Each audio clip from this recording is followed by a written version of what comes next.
اعوذ باللہ من الشیطان الرجیم، بسم اللہ الرحمن الرحیم، اللہم صلی علی سیدنا و مولانا محمد معدن الجود والکرم وعلی آلہ وبارک وسلم۔ محترم خواتین و حضرات، السلام علیکم۔ اللہ کی باتیں رسول اللہ صلی اللہ علیہ وآلہ وسلم کی زبانی، جی ہاں، یہ ہے ہمارے سلسلے کا نام، اور آج ہم بات کریں گے ان محدثین کے مختصر حالات زندگی کے بارے میں جنہوں نے صحاح ستہ لکھی، اور اسی طرح سے جناب حضرت امام مالک کے بارے میں جن کی کتاب موطا ہے، اور احادیث قدسیہ کا جو مجموعہ ہم آپ کے ساتھ شیئر کریں گے، چونکہ وہ ساری احادیث صحاح ستہ اور موطا امام مالک سے لی گئی ہیں، اس لیے ضروری ہے ہمارے لیے جاننا ان سب کے حالات زندگی۔ تو جناب حضرت امام مالک رحمۃ اللہ علیہ سے آغاز کرتے ہیں۔ امام ابو عبداللہ مالک بن انس اصبحی، جو امام دار الہجرت کے لقب سے معروف ہیں، 95 ہجری میں مدینہ منورہ میں پیدا ہوئے، اور مدینہ منورہ ہی میں 179 ہجری میں 84 سال کی عمر میں انتقال فرمایا۔ آپ حدیث اور فقہ میں امام کا مرتبہ رکھتے ہیں۔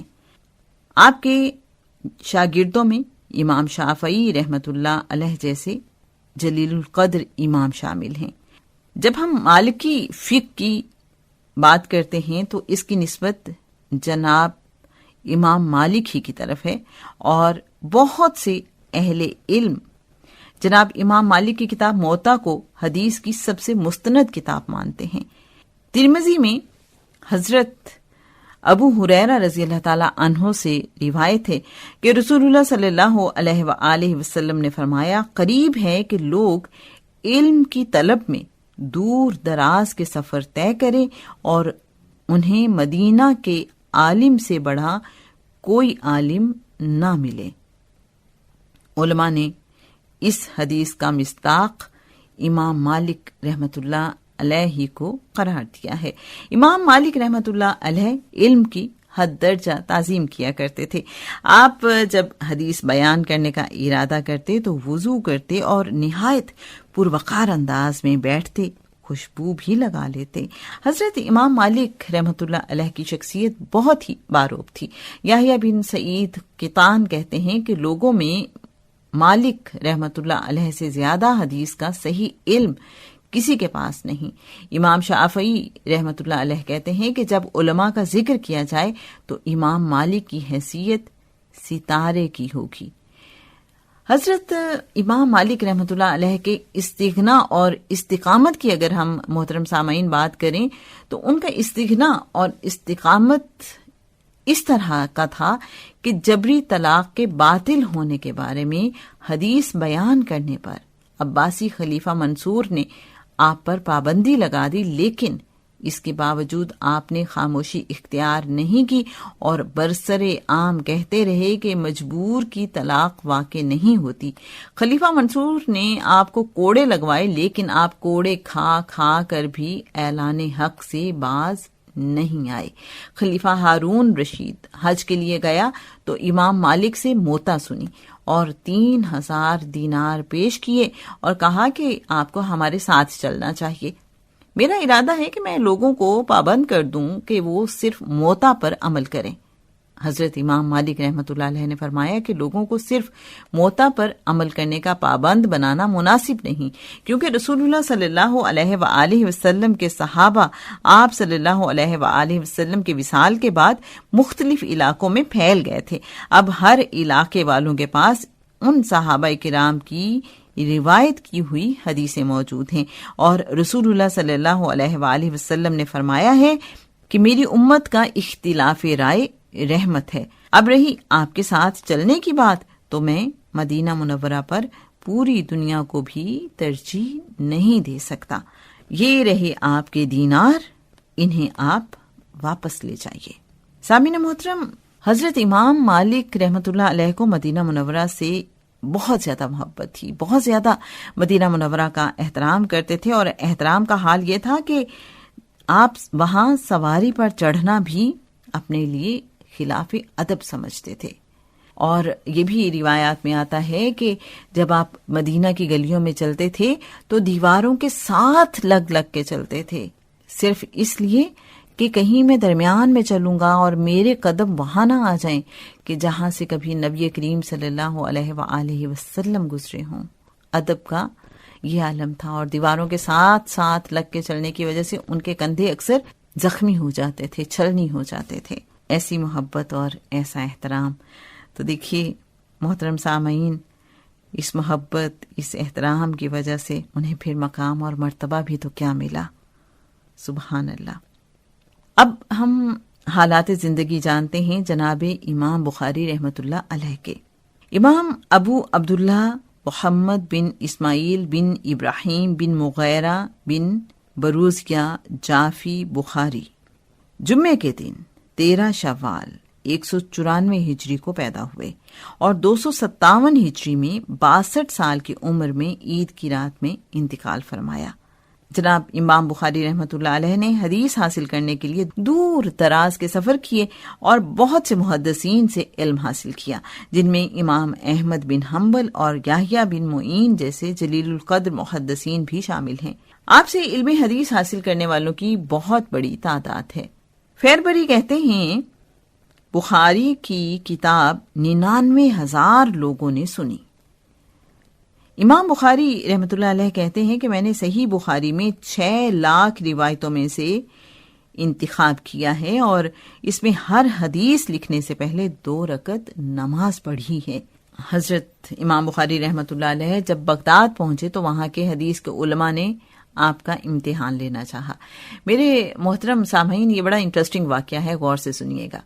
ہوا کچھ یوں کہ انہوں نے 10 افراد کو تیار کیا اور 100 حدیثیں متن اور سند میں رد و بدل کر کے امام بخاری رحمۃ اللہ علیہ سے سوال کرایا۔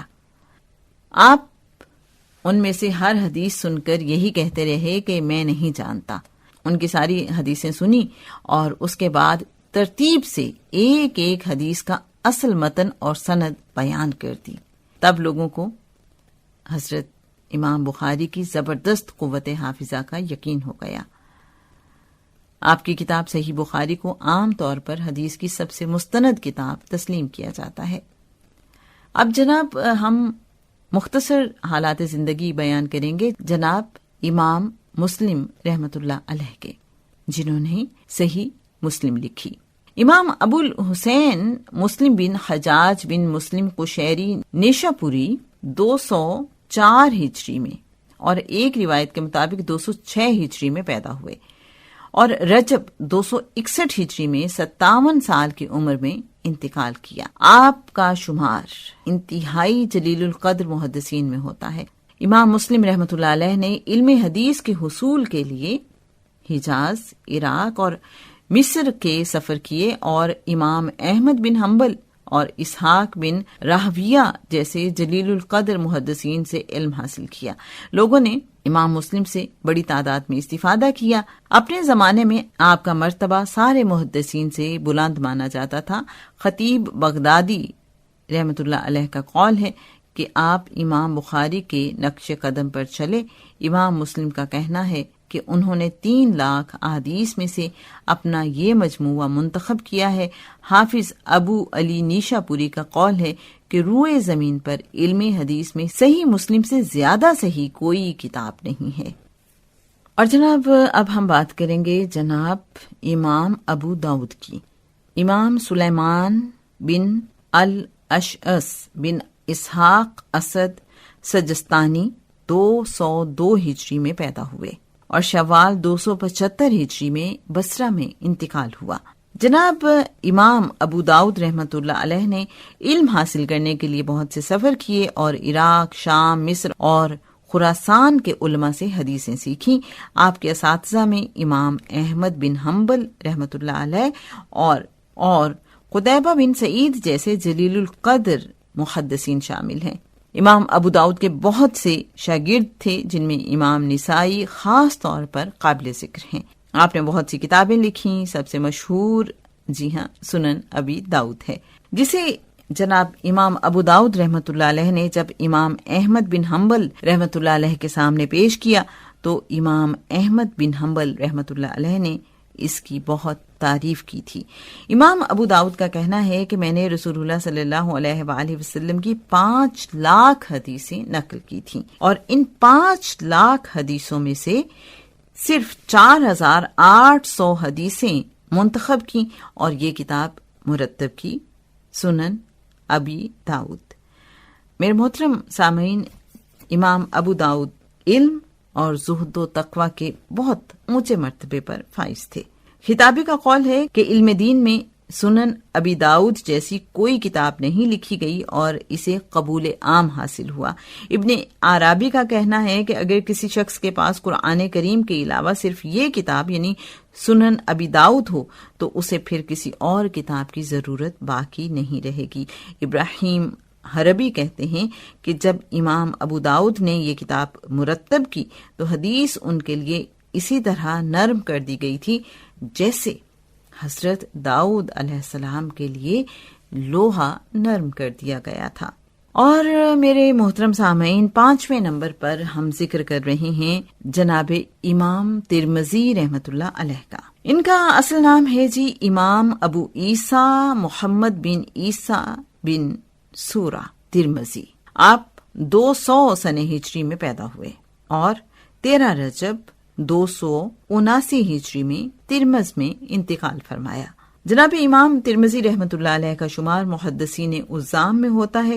آپ نے قتیبہ بن سعید، محمد بن بشار اور علی بن حجر جیسے جلیل القدر محدثین سے علم حدیث حاصل کیا۔ ایک بڑی تعداد نے آپ سے استفادہ کیا۔ آپ نے علم حدیث میں متعدد کتابیں مرتب فرمائیں، جن میں سب سے ممتاز اور مفید جامع ترمذی ہے۔ امام ترمذی فرماتے ہیں کہ میں نے یہ کتاب حجاز، عراق اور خراسان کے محدثین کے سامنے پیش کی اور سب نے اس کی تحسین کی۔ اور جناب اب 6 نمبر پہ ذکر ہوگا جناب امام نسائی رحمت اللہ علیہ کا۔ آپ کا اصل نام ہے جی امام ابو عبد الرحمن احمد بن شعیب بن علی بن بحر نسائی۔ 215 سنہ ہجری میں آپ پیدا ہوئے اور 303 سنہ ہجری میں مکہ مکرمہ میں انتقال کیا۔ جناب امام نسائی نے علم حدیث کہاں سے حاصل کیا، اس بارے میں ہمیں پتہ چلتا ہے کہ آپ نے امام ابو داؤد، قتیبہ بن سعید اور اسحاق بن ابراہیم جیسے ائمہ حدیث سے علم حدیث حاصل کیا اور بہت بڑی تعداد کو فائدہ پہنچایا۔ آپ نے علم حدیث میں بہت سی کتابیں مرتب فرمائیں اور یہ بھی پتہ چلتا ہے کہ آپ نہایت متقی اور پرہیزگار شخص تھے۔ ابن عمر حافظ کہتے ہیں امام نسائی اپنے زمانے میں علم حدیث میں سب سے ممتاز تھے۔ حضرت علی کرم اللہ وجہہ اور اہل بیت کے فضائل میں جناب امام نسائی نے ایک کتاب لکھی جس کا نام ہے خصائص، اور دمشق میں اسی بنیاد پر انہیں آزمائشوں کا بھی سامنا کرنا پڑا، جس کے سبب جناب امام نسائی رحمت اللہ علیہ کی شہادت ہوئی۔ اور جناب اب آخر میں ذکر ہوگا جناب امام ابن ماجہ کے حالات زندگی کا بہت مختصر انداز میں۔ آپ کا اصل نام امام ابو عبداللہ محمد بن یزید بن ماجہ ربعی قزونی۔ آپ 209 سنہ ہجری میں پیدا ہوئے اور رمضان المبارک میں 273 سنہ ہجری میں انتقال فرمایا۔ جناب امام ابن ماجہ رحمت اللہ علیہ کی کتاب ہے سنن ابن ماجہ۔ یہ 4000 منتخب احادیث کا مجموعہ ہے۔ اس کے علاوہ تفسیر اور تاریخ میں بھی آپ کی اہم تصنیفات موجود ہیں۔ علم حدیث میں آپ کو خصوصی مہارت حاصل تھی اور اس کے حصول کے لیے آپ نے عراق، بصرہ، کوفہ، بغداد، مکہ مکرمہ اور شام اور مصر وغیرہ میں دور دراز مقامات کے سفر کیے تھے۔ جی جناب، یہ تو مختصراً تعارف تھا جناب امام مالک اور سیاستہ کے محدثین کا۔ انشاءاللہ نیکسٹ ایپیسوڈز میں ہم بات کریں گے احادیث قدسیہ کے حوالے سے، اور چیپٹر 1 کا آغاز ہوگا جس کا ٹاپک ہے اللہ کی عظمت یا عظمت الہیہ۔ اس میں مختلف مضامین کے حوالے سے جو احادیث قدسیہ بیان کی گئی ہیں، ہم فردن وہ سب آپ کے ساتھ شیئر کریں گے۔ اللہ کی باتیں رسول اللہ صلی اللہ علیہ وآلہ وسلم کی زبانی جاننے اور سننے کے لیے ہمارے ساتھ رہیے۔ السلام علیکم ورحمۃ اللہ وبرکاتہ۔